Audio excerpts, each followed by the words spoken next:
काय सांगाल बदलापूरला जी घटना घडली त्याबद्दल काय वक्तव्य कराल?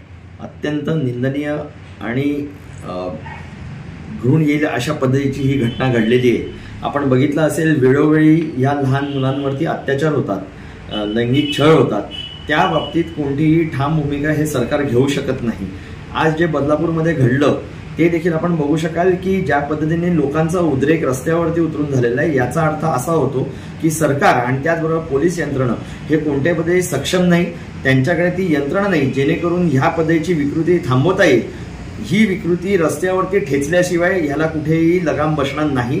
आम्ही शिवसैनिक म्हणून आमचा ठाम विश्वास आहे या विषयावरती की येणाऱ्या या पुढच्या काळामध्ये अशा कुठच्याही घटना या महाराष्ट्रामध्ये किंवा कुठच्याही घटना या ठाणे शहरात किंवा जिल्ह्यामध्ये घडल्या तर त्वरित आमच्यापैकी कोणत्याही शिवसैनिकाला ते कळवण्यात याव्या, जेणेकरून ही मानसिकता, ही विकृती तिथल्या तिथे भर रस्त्यामध्ये कपडे फाडून त्यांना रस्त्यावरती मारलं जाईल। आज जे अटक झालेले आहेत किंवा अटक होणार आहेत यांना फाशीशिवाय दुसरी सजा कोणतीही होऊ शकत नाही।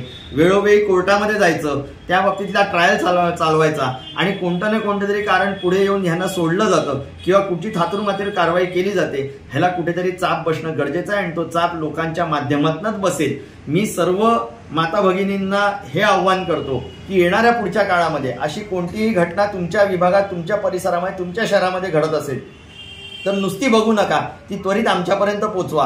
आणि कालच रक्षाबंधन झालेलं आहे म्हणून मी त्यांना जाहीर आव्हान करतो एक भाऊ म्हणून की येणाऱ्या पुढच्या काळामध्ये असा कोणताही चुकीचा प्रकार जर का घडताना दिसला तर आमच्यापैकी कोणालाही सांगा, याला ठेचल्याशिवाय आम्ही थांबणार नाही। ही विकृती पोलीस यंत्रणा आणि जे असक्षम सरकार आहे यांच्या हातामध्ये कोणत्याही पद्धतीचा लगाम किंवा कोणत्याही पद्धतीचा अंकुश राहिलेला नाही, त्याला सर्वसामान्य जनताच ही न्याय देऊ शकेल। आणि माझं आव्हान या प्रकारचं आहे की या सरकारमध्ये ही ताकद नसेल, ते एवढे असक्षम असतील तर मुख्यमंत्र्यांनी आणि उपमुख्यमंत्र्यांनी जे गृहमंत्री जे म्हणतात त्यांनी त्वरित राजीनामा द्यावा आणि याची जबाबदारी घ्यावी।